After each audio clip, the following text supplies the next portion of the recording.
Everyone, I welcome you all in my science academy YouTube channel. और आज के इस सेशन में हम लोग बात करेंगे question paper PhD biotechnology entrance examination from JNU. और ये है 2019 का क्वेश्चन पेपर। तो इसका ये वीडियो नंबर सेकंड होगा। वीडियो नंबर 1 में ऑलरेडी मैंने फर्स्ट से लेकर 10th क्वेश्चन तक सॉल्व कर दिया है, जिसका लिंक यहाँ ऊपर आई सिंबल में भी आ रहा होगा, इस वीडियो के आई सिंबल में, या तो फिर मैं इसका लिंक डिस्क्रिप्शन बॉक्स में भी दे दूंगा, वहाँ से भी जाकर आप देख सकते हैं। तो आज का ये सेशन है सेकंड सेशन, जिसमें वीडियो नंबर सेकंड में हम लोग बात करेंगे क्वेश्चन नंबर 11 से आगे की तरफ। तो चलिए दोस्तों, शुरू करते हैं आज का ये सेशन। हम लोग डायरेक्टली क्वेश्चन नंबर 11 पर आ जाते हैं।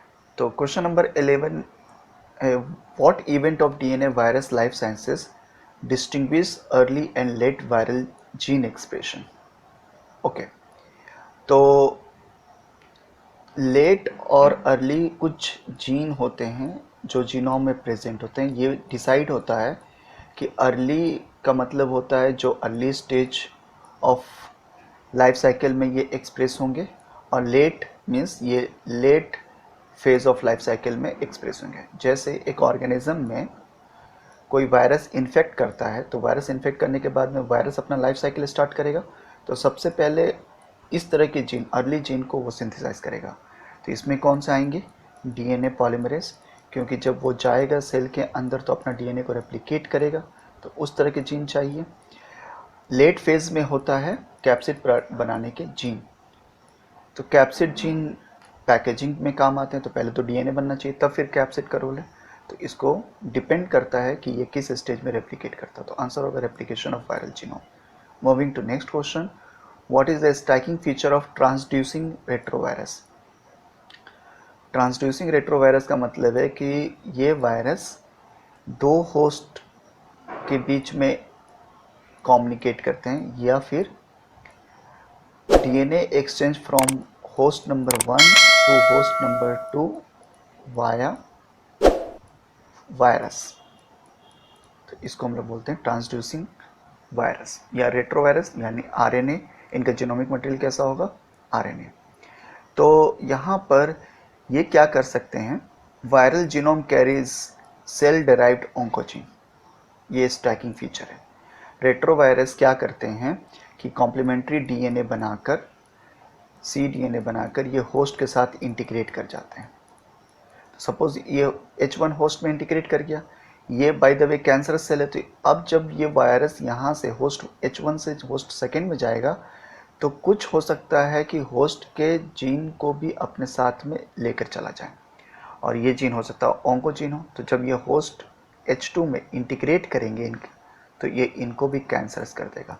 इसीलिए virus is one of the cancer causing agent. तो आंसर होगा second. Moving to next question, at 12 hour of post seeding suspension of cell culture the cell density was this one 4 ml dilute। Okay, तो question ये कह रहा है कि एक flask है, फॉर एग्जांपल इस फ्लास्क में 3.6 into 10 to the power 8 cells पर ml है। इस फ्लास्क में से 4 ml मीडिया लिया गया, तो 1 ml में 3.6 है, तो 4 ml में कितना हो जाएगा? 4 into 3.6 into 10 to the power 8 cells, right. अब उसके बाद में इसको डाइल्यूट कर दिया गया। डाइल्यूट, इसमें कितना ml डाला गया मीडिया? 9 ml। 9 ml, तो इसको डाइल्यूट हो जाएगा, तो 4/9 डाइल्यूशन को डिवाइड कर देंगे इंटू 3.6 इंटू 10 टू पावर 8, ये आंसर होगा। तो यहाँ हो गया 936.4, यानी 1.6 इंटू 10 टू पावर 8, ये आंसर होगा सी।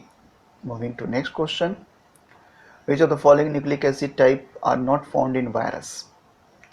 Circular stranded, single stranded RNA form नहीं होते वायरस में, बाकी सारे प्रेजेंट हो सकता है। Moving to next question, A form of DNA is one of the 3 major structural conformation that DNA can adopt generally. Okay, तो ए फॉर्म होता है, फिर बी फॉर्म होता है और जेड फॉर्म ऑफ डीएनए होता है। ये 3 फॉर्म आपने पढ़ा होगा, जिसमें से बी फॉर्म कॉमन फॉर्म है, मोस्ट कॉमन, जब नॉर्मल कंडीशन में ये होता है। ए और जेड स्ट्रेस कंडीशन में फॉर्म करते हैं, जब सेल को स्ट्रेस कंडीशन हो, लाइक हाई सॉल्ट कॉन्सेंट्रेशन, लो पीएच, इस तरह की कंडीशन, या डिहाइड्रेशन। अच्छा, उसमें से ये याद रखना है कि बी फॉर्म एच फॉर्म में तब कन्वर्ट कर सकता है जब लैक ऑफ वाटर हो, डिहाइड्रेशन कंडीशन, और बी फॉर्म से जेड फॉर्म में तब कन्वर्ट कर सकता है जब लो पीएच हो, यानी acidic condition, H plus concentration है। यहाँ ए के बारे में पूछ रहा है, डिहाइड्रेटिंग एजेंट होगा, डिहाइड्रेटिंग कंडीशंस होगा। Moving to next question, biochemical reaction which can catalyzed by enzyme reverse transcriptase of retrovirus is, okay, biochemical reaction which is not catalyzed, not पूछा है। तो ये चारों में से कौन से फंक्शन रिवर्स ट्रांसक्रिप्टेज के नहीं है? तो आंसर होगा यहाँ पर DNA of कॉपिंग of DNA from DNA viral DNA, ये इनका फंक्शन नहीं है। बाकी इंटीग्रेशन में भी हेल्प कर सकता है, synthesis complementary DNA from RNA, ये भी हो सकता है। Digestion of viral RNA in intermediate RNA DNA, ये भी पार्शियली कुछ करते हैं, लेकिन copying of DNA from DNA viral DNA ये नहीं हो सकता। रिवर्स ट्रांसक्रिप्टेज हमेशा आरएनए से डीएनए में कन्वर्ट करते हैं, ठीक है। तो आंसर होगा first. Moving to next question, the feature that is not seen with prokaryotic in a manner in which mRNA is produced and utilized to program translation when compared to eukaryotic। Okay, तो यहाँ पे difference पूछ रहा prokaryotic और eukaryotic का इन case of translation, ठीक है। तो आ जाते हैं small ribosomal subunit Shine Dalgarno sequence not seen in prokaryotic. तो यहाँ पर 5 प्राइम mRNA पर मिथाइलेशन कैप कभी भी नहीं होता in case of prokaryotic. Answer होगा बी। ये किस में होता है? यूकैरियोट्स में। ये प्रोसेस सिर्फ किस में होता है? प्रोकैरियोट्स में। बाकी दोनों, ये दोनों जो हैं, ये दोनों prokaryotic as well as eukaryotes में भी हो सकते हैं। यहाँ सिर्फ प्रोकैरियोट्स में हो सकता है। तो यहाँ पे पूछ रहा है कि प्रोकैरियोटिक में नहीं हो पर यूकैरियोटिक में हो, तो ये आंसर होगा, क्योंकि ये सिर्फ यूकैरियोटिक, आंसर बी होगा। Moving to next question, while a student is performing gel filtration chromatography, approximately 37 kilodalton of protein using S100 despite repeat protein। Okay, तो ये क्वेश्चन ये बोल रहा है कि एक स्टूडेंट है जो जेल फिल्ट्रेशन क्रोमेटोग्राफी कर रहे हैं और यूजिंग S100 बीट, उनमें 37 किलो डाल्टन के प्रोटीन को प्यूरिफाई करना है। तो ये क्या देख रहे हैं कि कितनी बार भी ये एक्सपेरिमेंट करें, लेकिन इसमें कंटेमिनेशन आ रहा है। 37 किलो डाल्टन का तो बैंड आ रहा है, लेकिन इसके साथ में बैकग्राउंड में भी कुछ आ रहे हैं। आइडियली आना क्या चाहिए था? सिर्फ 37 किलो डाल्टन, क्योंकि इसको प्यूरिफाई करना चाह रहे हैं, लेकिन इसके बैकग्राउंड में हाइयर मॉलिकुलर वेट के भी प्रोटीन आ रहे हैं। तो क्या रीज़न हो सकता है? अब आ जाते हैं रीज़न के ऊपर। Column was not packed properly, नहीं, ये ऑप्शन नहीं हो सकता, क्योंकि वो 2-3 बार कर रहे हैं, गलती 1-2 बार में हो सकती है, सभी बार में थोड़े होगा, नहीं होगा।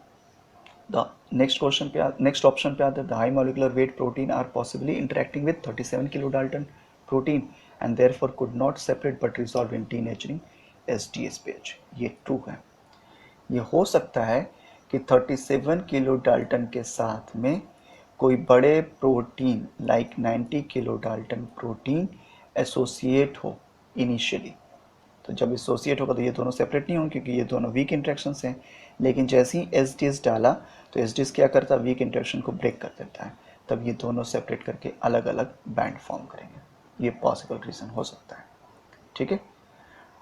The resin was used is not able to give good resolution, ये भी नहीं है। नॉट एनफ इंफॉर्मेशन, नहीं, तो आंसर होगा B. Moving to next question, to obtain non specific transcription from both strand of DNA molecule, the most effective and efficient way. DNA के कोई एक स्पेसिफिक बैंड पे ही RNA पॉलीमरेज बाइंड करता है और उसके बाद ट्रांसक्रिप्शन स्टार्ट होता है, ठीक है, ट्रांसक्रिप्शन स्टार्ट होता है। लेकिन यहाँ पे नॉन स्पेसिफिक ट्रांसक्रिप्शन का रीज़न पूछ रहा है। तो अगर यहाँ पे मैं multiple RNA polymerase holo enzyme डाल दूँ, तो होलो एंजाइम का मतलब क्या है कि इसमें कोर प्रोटीन भी प्रेजेंट है और इसके साथ में सिग्मा फैक्टर भी प्रेजेंट है, मल्टीपल, बहुत तरह के, ठीक है। तो ये क्या करेगा, मल्टीपल पोजीशन पे बाइंड कर जाएगा और मल्टीपल पोजीशन पे बाइंड करने के बाद में मल्टीपल प्रोटीन देंगे। तो आंसर क्या होगा, RNA holoenzyme of the protein, answer होगा B. Moving to next question, which of the following will most likely occur in bacterial cell if the glucose level falls down. जब glucose level fall down होता है तो cyclic AMP का concentration increase होता है, क्योंकि cyclic AMP क्या है, स्ट्रेस हार्मोन। तो सीएमपी हाई होगा तो आंसर क्या होगा, जब सीएमपी हाई होता है तो फिर ये कैप प्रोटीन को एक्टिवेट करता है और कैप प्रोटीन क्या करता है, लैक ऑपरॉन को ऑन कर देता है, लैक्टोज को। तो आंसर होगा बी। तो आज के वीडियो में बस इतना ही तक हम लोग करते हैं। नेक्स्ट वीडियो में हम लोग इस क्वेश्चन के आगे 21 नंबर क्वेश्चन से देखेंगे।